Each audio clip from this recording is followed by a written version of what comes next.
যেহেতু এই মাসে আল্লাহ তাআলা দুনিয়াবাসীর মধ্যে রহমত ভরপুর করে দেন, এই জন্য আল্লাহর নবীজি বলছেন শাবানের নামকে শাবান রাখা হয়েছে।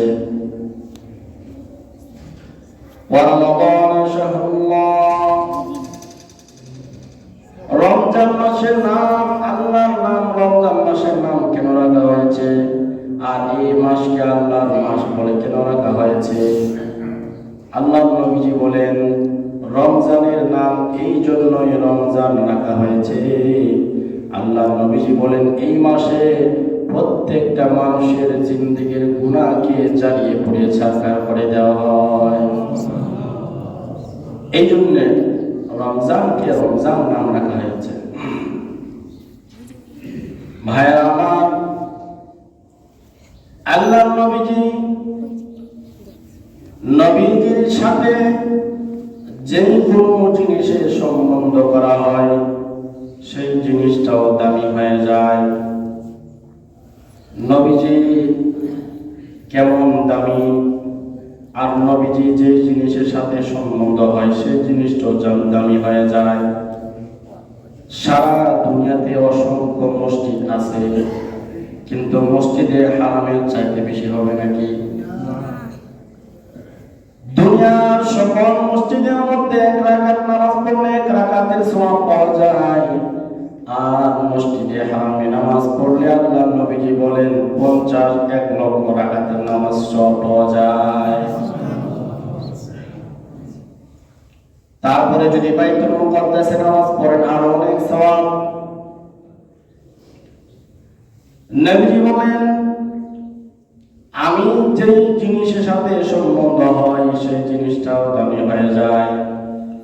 নবীজি মনে মনে ভাবলেন যে আমার কিবলাটা যদি মক্কাতুল মুকাররমা অর্থাৎ কাবার দিকে হয়ে যায় তাহলে আমার কাছে ভালো লাগতো। আল্লাহর নবীজির ভিতরে কল্পনা জল্পনা তারা দেখেননি।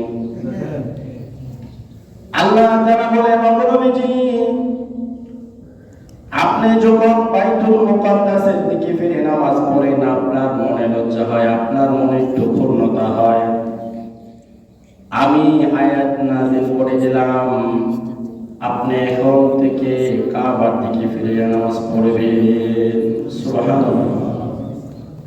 তাহলে এই শাবান মাসের এত ফজিলত কেন যে এই শাবান মাসে আমরা এখন কিবলা মক্কাতুল মুকাররমা না, আগে এক সময় ছিল বাইতুল মুকাদ্দাসের দিকে ফিরে নামাজ পড়তে হইতো।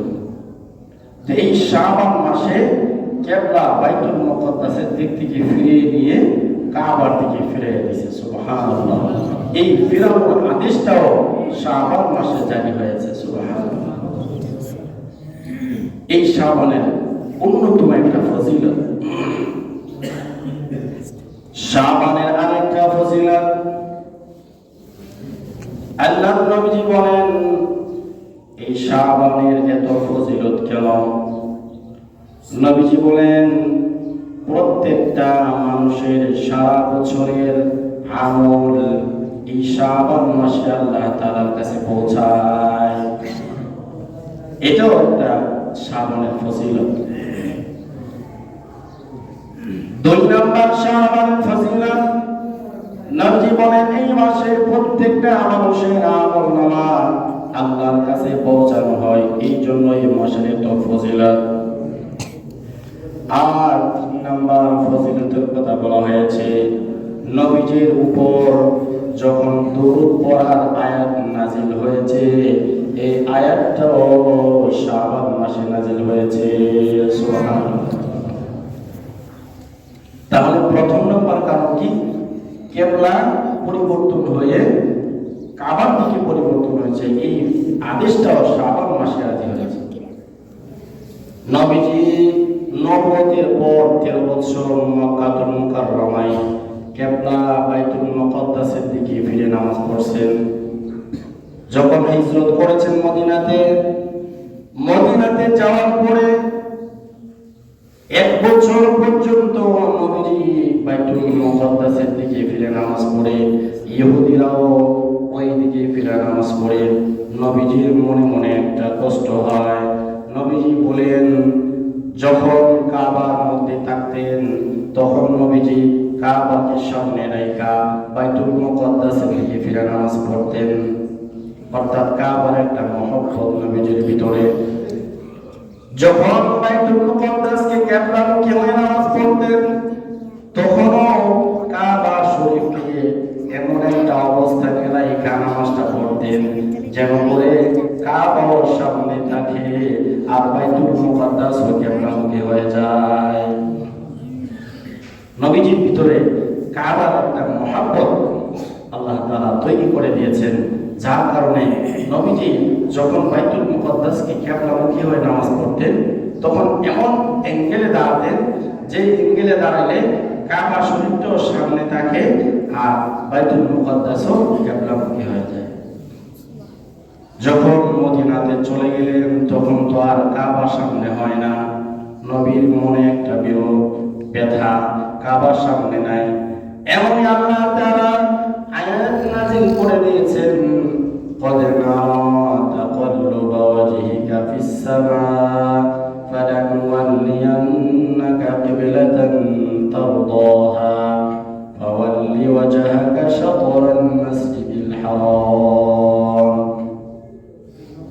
অগণবিজি, আমি দেখি আপনি নামাজের পরে পরে আসমানের দিকে তাকিয়ে বলেন, কাবাটা যদি মক্কাতুল মুকাররমা হয়তো আমার কত বলা হয়তো ফাওয়াল্লি ওয়াজহাকা শাতরাল মাসজিদিল হারাম।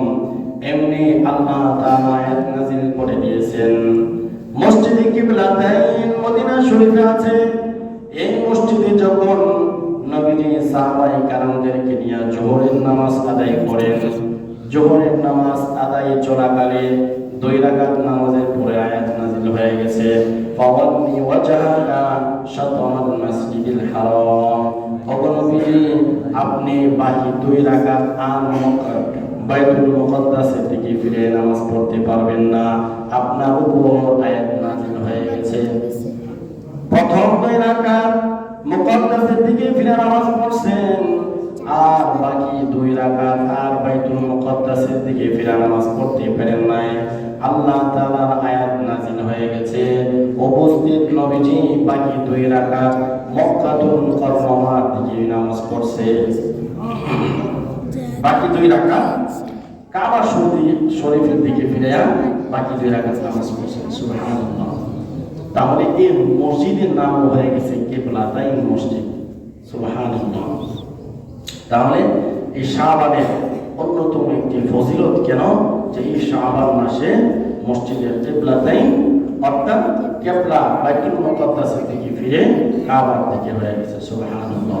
2 নম্বর ফজিলত কেন যে এই মাসে যে প্রত্যেকটা বান্দা বান্দির আমল আল্লাহ তাআলার কাছে পৌঁছানো হয়। এই জন্য আমি শাবান মাসে এত রোজা রাখি। নবীজিকে প্রশ্ন করেন, অগণবিজি, আপনি শাবানে এত রোজা কেন রাখেন, এত নফল ইবাদত কেন করেন? আল্লাহ নবীজি বলছেন, যেহেতু শাবানের সামনে হচ্ছে আরেকটা সম্মানিত মাস আর পিছনেও গেছে একটা সম্মানিত মাস, মানুষ এই মাসটার মধ্যে এসে একটা গাফলতি অবস্থায় থাকে। আগের মাসে তো মোটামুটি একটা ইবাদত করছে আর মাঝখানে যখন শাবান আসে তখন রমজানের প্রস্তুতিমূলক কাজ করতে গিয়ে এই মাসটাকে মানুষ গাফলত অবস্থায় কাটায়। মানুষ রমজান ইবাদত করবে, মনে করছে কি আমরা রমজান তো ইবাদত করবই, এই মাসটা আমরা বিভিন্ন দিকে একটু প্রস্তুতি হয়। আর আল্লাহ নবী বলছেন, এই মাসটা তোমরা প্রস্তুতি কিসের প্রস্তুতি নিবা? রমজানের জন্য ভালো করে ইবাদত বন্দেগী করতে পারো, সেই প্রস্তুতি তোমরা গ্রহণ করে এই মাসে। আর আমরা দেখি দুনিয়াতে যে কোনো অবস্থাতে যে কোনো বিষয়কে যদি আমরা একটা বিষয় খেলা করি বা যে কোনো একটা বিষয় ফাইনাল যাই, তখন ওই বিষয়টা কিন্তু আমরা অনেকদিন আগে প্র্যাকটিস শুরু করি। আর একটা জিনিস কিনে যদি আমরা প্র্যাকটিস করি তাহলে আমাদের এই ফলটা ভালো আসে। তো আল্লাহ নবী বলছেন, তোমরাও এই শাবান মাসে কোরআন তেলাওয়াতের প্র্যাকটিস বাড়িয়ে দাও, নফল রোজার মাধ্যমে এই ইবাদতটা তোমরা প্র্যাকটিসের মাধ্যমে বাড়িয়ে দাও। নফল ইবাদত তাসবিহ তাহলিলের মাধ্যমে এই প্র্যাকটিস তোমরা বাড়িয়ে দাও। কেন? যত ইবাদতের মাধ্যমে তোমাদের প্র্যাকটিস বেড়ে যাবে, রমজানে তোমাদের এটার ফল তোমরা তত বেশি পেতে থাকবে। সুবহানাল্লাহ। তাহলে আল্লাহ নবী বলছেন এই মাস হচ্ছে প্র্যাকটিসের মাস। তোমরা কোরআন তিলাওয়াত, নামাজ, রোজা, তাসবিহ, তাহলিল, সদকা এই মাসে তোমরা আদায় করতে থাকো। আমরা এই বেশিরভাগ মানুষই রমজানে যাকাত আদায় করি। এই শাবান মাসে আল্লাহ নবী বলছে এই মাসে তোমরা সদকাতুল ফিতর, সদকা আদায় করতে পারো, দান খয়রাত করতে পারো, যাকাত এই মাসে তোমরা আদায় করতে পারো। কেন? এই শাবান মাসকে যদি তোমরা যাকাত আদায় করো, তাহলে গরিব যারা আছে, গরিব অসহায় মানুষ যারা আছে, তারা রমজানে তোমার যাকাতের মাধ্যমে রমজানে সুন্দর করে তারা কিছু খেতে পারবে। এটাও আল্লাহ নবী বলছেন যদি তোমরা যাকাত আদায় করার চেষ্টা করো, তাহলে তোমরা শাবান মাসেও যাকাত আদায় করার চেষ্টা করবে ইনশাআল্লাহ। আর এই মাসে এত ফজিলত কেন? 4 নম্বর বলেন আল্লাহ নবী বলছেন এই মাসে রমজানের বার্তা পৌঁছায়, আর এই মাসে রমজানের পূর্ণ খায়র এই মাসে বেশি বেশি প্রকাশ পায়। এই জন্য এই মাসে এত সম্মান। সুবহানাল্লাহ। তাহলে নবী বলছেন এত সম্মান যেহেতু এই মাসে, তাহলে এই মাসে আমাদের করণীয় কি হবে? আল্লাহ নবী বলছেন প্রথম নম্বরে তোমরা বেশি বেশি করে নফল নামাজ আদায় করবে। 2 নম্বর তোমরা বেশি বেশি করে নফল রোজা আদায় করবে। 3 নম্বর সদকা, দান, যাকাত এই মাসে তোমরা আদায় করবে। 4 নম্বর বলছেন তোমরা এই মাসে কোরআন তেলাওয়াত বাড়িয়ে দিবে। 5 নম্বর দিন গণনা করতে থাকবে। সুবহানাল্লাহ। এই যে রমজান চলে আসতেছে, রমজানের জন্য তোমরা দিন গণনা শুরু করে দিবে। যে সামনে রমজান চলে আসছে, সামনে জন্ম চলে আসছে, বা রমজানের আর কয়দিন বাকি আছে, বলে এতদিন, রমজানের এতদিন কত ঘন্টা বাকি আছে। আল্লাহ নবী বলছেন এই গণনা করাটাও এটাও তোমাদের একটা ইবাদত বলে মনে হবে। সুবহানাল্লাহ।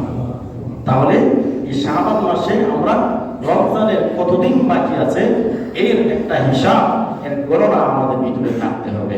এটাও আমাদের আমলে গণ্য হয়ে যাবে। সুবহানাল্লাহ। এরপরে তোমরা রমজানের জন্য প্রস্তুতি হয়ে যাও, রমজানের জন্য ইবাদত তোমরা কাটাইতে পারো, সেই প্রস্তুতিমূলক কাজ তোমরা করতে থাকো। 7 নম্বর আল্লাহ নবী বলছেন তোমরা এই রমজানটা যেন ইবাদতে কাটাইতে পারো, এই জন্য 5 ওয়াক্ত নামাজ তোমরা শাবান মাসে আদায় করতে থাকো। যারা অবহেলিত অবস্থায় আছে, নামাজ 5 ওয়াক্ত আদায় করে না, শুধু জুমায় আসে, তোমাদেরকেও তাকিদ করেছেন যে তোমরা কমসে কম শাবান মাসে তোমরা 5 ওয়াক্ত নামাজ জামাতের সাথে আদায় করার চেষ্টা করো। 8 নম্বর বলেছেন যে এই মাসে তোমরা বেশি বেশি করে ইস্তেগফার আদায় করতে থাকো। সুবহানাল্লাহ। কারণ তোমরা এই মাসে তো আল্লাহর কাছে তোমাদের ইবাদত বন্দেগী পৌঁছায়, এই জন্য তোমরা এই মাসে বেশি বেশি করে ইস্তেগফার তওবা করতে থাকো। ইয়া আল্লাহ, সারা বছর যে গুনাহগুলি করেছি, মাওলা তুমি আমার এই গুনাহগুলিকে ক্ষমা করে দাও। ইয়া রব্বে কারীম, যতগুলো গুনাহ করেছি, জানিয়া না জানিয়া, বুঝিয়া না বুঝিয়া, প্রত্যেকটা গুনার জন্য তোমার কাছে ক্ষমা চাই, মানে তুমি আমাদেরকে মাফ করে দাও। আল্লাহ তাআলা এরকম বান্দাদেরকে বেশি ভালোবাসেন, পছন্দ করেন। এই জন্য আসুন, বিশেষ করে যুবক ভাইরা আমার, আপনারা যেহেতু রমজান মাস চলে আসতেছে, আপনারা ইবাদতের দিকে একটু আগ্রহ হন। কারণ আল্লাহ নবী বলছেন যুবক অবস্থায় যুবকের প্রত্যেকটা আমল আল্লাহর কাছে অতি পছন্দনীয়। সুবহানাল্লাহ। আপনি দেখেন বৃদ্ধ অবস্থায় তো দুনিয়ার মানুষের কাছেও দাম নেই। আপনার 60 বছর হয়ে গেছে, বাইরে তোমার চাকরি নেই, শেষ। দুনিয়ার মানুষই তোমাকে আর দাম দিবে না। আবার শিশুকাল, ওই সময় তোমার দাম নাই। যখন বৃদ্ধকাল চলে আসে, বয়স 60 হয়ে যায়, তুমি একজনের সামনে দিয়ে চলে যাবা, দাম দিবে না। বালকদের মানুষকে জিজ্ঞেস করবে, দাম দিবে না, তার তো 60 বছর হয়ে গেছে। আপনি দেখেন আপনার চাকরি শেষ হয়ে গেছে গতকালকে, আজকে আপনাকে একজন সালাম দেবে। এটা তো দুনিয়ার বাস্তবতা। আপনার যত পাওয়ারফুল চেয়ারের মধ্যে থাকেন না কেন, 1 ঘন্টা আগে আপনার চাকরি শেষ হয়েছে, আপনি যত বড় পদের চাকরি করেন না কেন, 1 ঘন্টা পরে আপনাকে অনেকে সালাম দিবে না। 1 ঘন্টা আগে আপনাকে সালাম দিছে, আপনাকে ভালো আচরণ করছে, 1 ঘন্টা পরে আপনাকে চিনবেই না। দুনিয়ার বাস্তবতা আমরা দেখতেও আছে, এরকম চিনবে না। তো এই জন্য আল্লাহ নবীজি বলছেন, যুবক অবস্থায় তোমরা শরীরের সক্ষমতা থাকতে এই জীবনটাকে তোমরা কাজে লাগাও। এই জীবনের ইবাদতটা আল্লাহর কাছে এত দাম, যদি তোমরা এই জীবনটাকে কাজে লাগাইতে পারো, তাহলে বৃদ্ধ অবস্থায় যদি তোমরা অক্ষমতা হয়ে যাও, তোমাদের যুবক অবস্থায় যে আমলগুলি করেছো এই আমলের খাতিরে তোমাদেরকে আল্লাহ ক্ষমা করে দিতে পারে। সুবহানাল্লাহ।